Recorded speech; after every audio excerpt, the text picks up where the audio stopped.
Okay, and this is senior researcher Dr. Church, accompanied by, Dr. Ireland.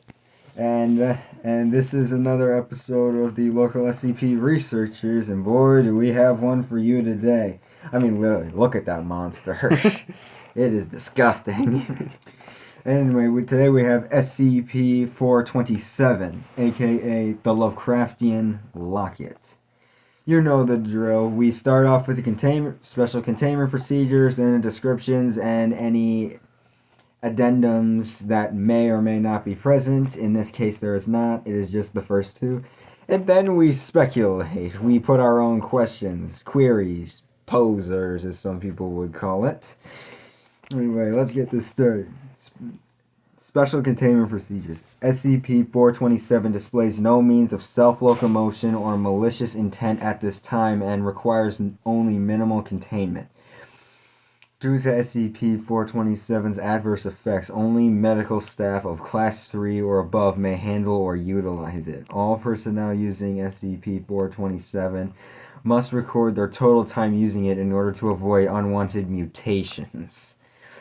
Instances of SCP-427-1, concordantly referred to as flesh beasts, created by SCP-427, must be killed immediately as it is impossible to communicate with or experiment on them safely. For this reason, instances of SCP-427-1 are classified as Keter. Funny, because the actual anomaly itself are classified as safe. Very interesting.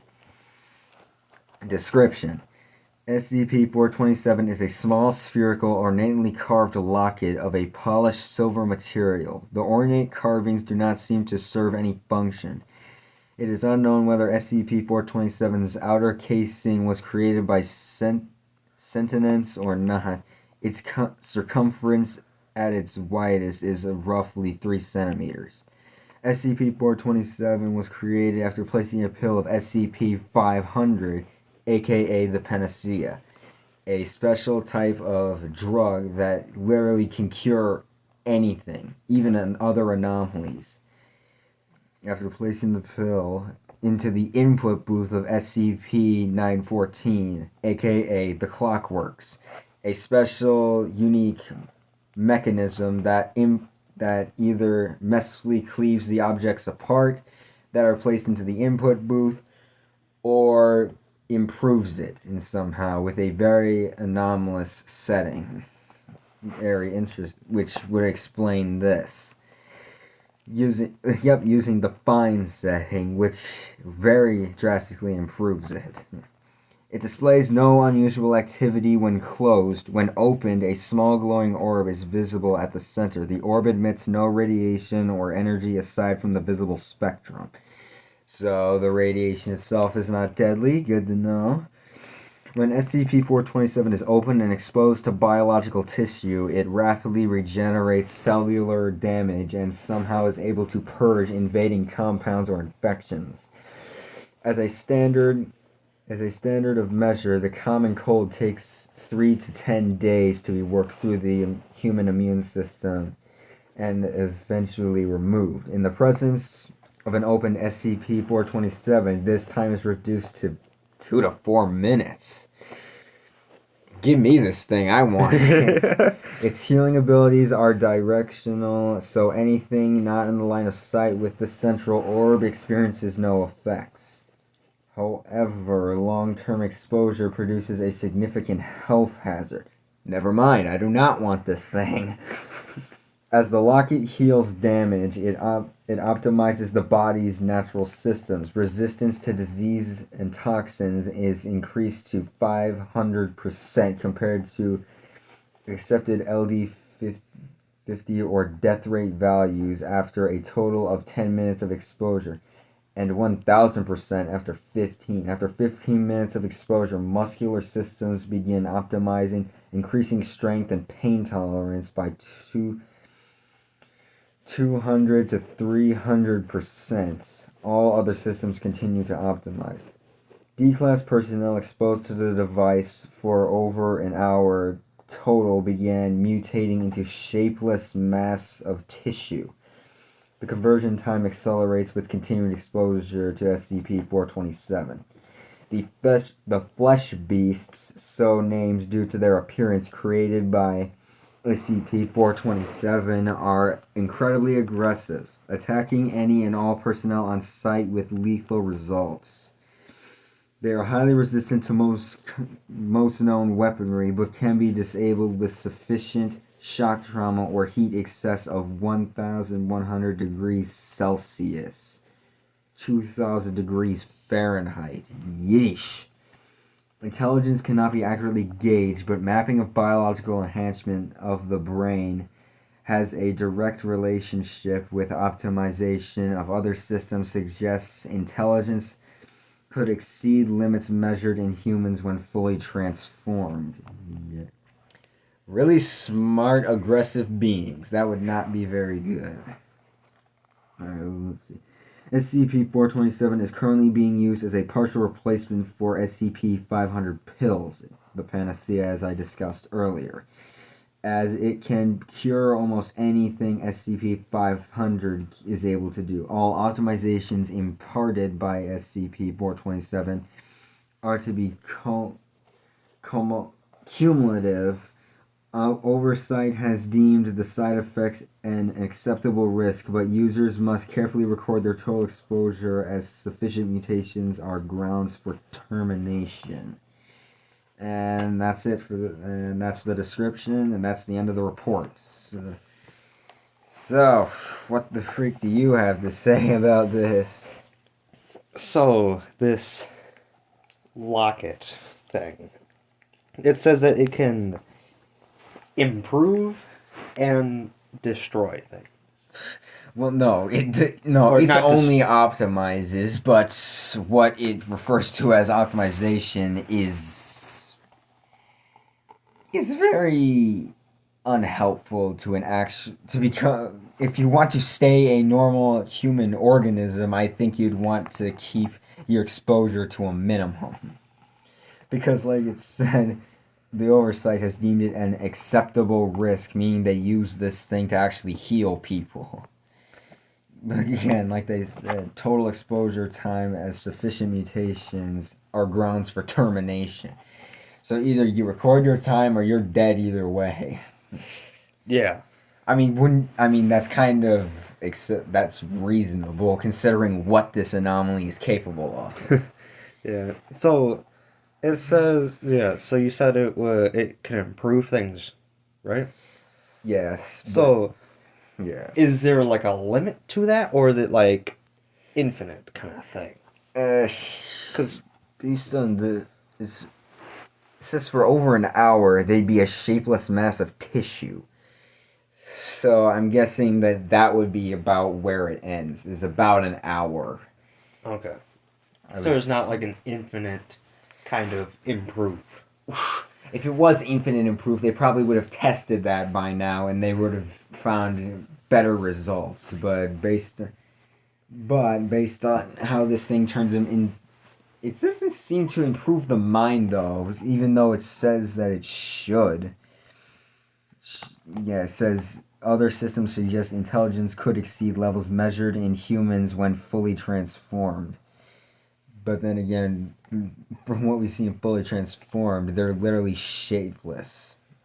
Masses of flesh just sitting there. So I don't think that's true. Interesting.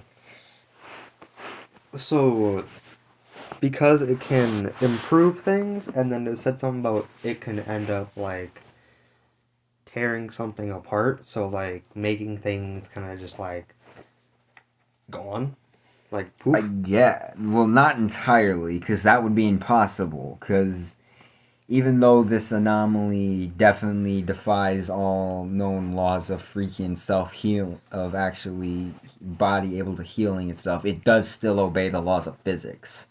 Okay. Meaning that whatever is there stays there. It's not transmutated on like an atomic level or anything. It's Okay. But like this would be absolutely useful if it was used normally. I mean, it was created from SCP-500, which, like I told you, is literally a pill that can cure anything. which is pretty interesting. And like I said, even other anomalies like SCP-910, the flesh that hates, that kind of looks. It's kind of like this, except Yeah. it's instead of the locket causing it, it's a pathogen that causes everything to turn into these flesh-like aggressive beings. Even one of those pills was able to. It wasn't able to. They had 2 pills done for that study. They couldn't. They tried it on a fully converted one. That didn't work. They gave it to one who was recently exposed. That worked. Ah, okay. So, like, So one thing is just like, so they could use it on other like creatures and stuff like that. So other like SCPs. another SCP, yeah. Would that be possible? We don't know because there's no test records. Okay. But what we can assume, hypothetically, yes, this probably would work on other SCPs. Would that probably be advised? No, especially if when it originally starts out, it improves vastly whatever it is. Hey, the friendly blob. Okay, that's not okay, putting that on 999 would not be necessary. 999 is harmless and would not harm anybody. Hey, improves it even more though. Yeah. I mean, if you've actually read the file, it actually says that it is in its infancy, so it's probably only going to grow stronger anyway. So there's no point to that. So this would work on the Plague Doctor SCP, right? This would. I'd say How would this work? I'm thinking it would work on humanoid SCPs. Okay. I think that would work. But like I said, we can't tell this for sure because there's different classes of humanoid anomalies. You got like people like 076 and 074, Cain and Abel. They're pretty much freaking the children of a god. So I don't know how a demigod would deal with this with 427. And I don't know. You don't really want to toss them in there either, so definitely not. Especially not after what happened with Incident Zero. Because before he was part of Omega 7, which was a task force that actually utilized Abel, but his bloodlust kind of went haywire, and that was Incident Zero, and that's why now in Alpha 9, Last Hope, which is like the reborn Omega 7, they use 7-3, aka Cain, which is the stronger but more reasonable but even tempered brother of Abel. So this just got around. Yeah, try.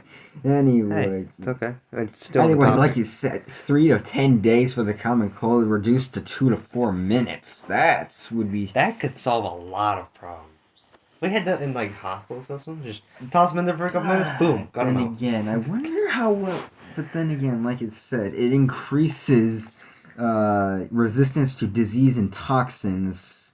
After like 10 minutes of exposure, it's up to like 500%, and after 15 minutes, it's up to like 1,000%.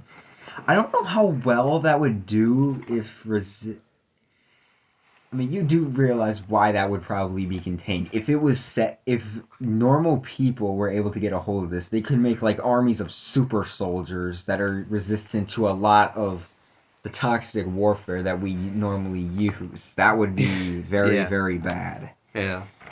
Like it would be like reasonable for like a certain extent, but like at a certain point, just no. Like if we could get like a weaker version, probably. But there's probably not. But then again, there's a reason the SCP Foundation contains what it contains, because no human being could ever comprehend what could. Or worse, they could comprehend what they're dealing with, and that would be even worse for humanity. It would be very, very, very bad.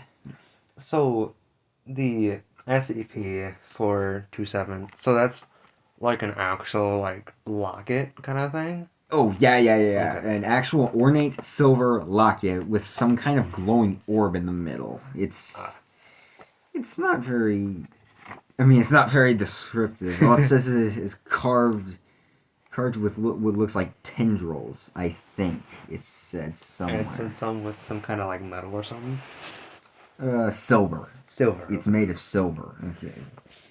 I was like, that's been proven. It's because every time some kind of anomaly gets in, they will try to get some samples of it, or try to figure out what it's made of. Thank God for the lab boys. Thank God for the lab boys. Yeah. Yeah. Anyway, I think that would wrap it up, don't you think? Yeah. We have a little shorter one today. But yeah.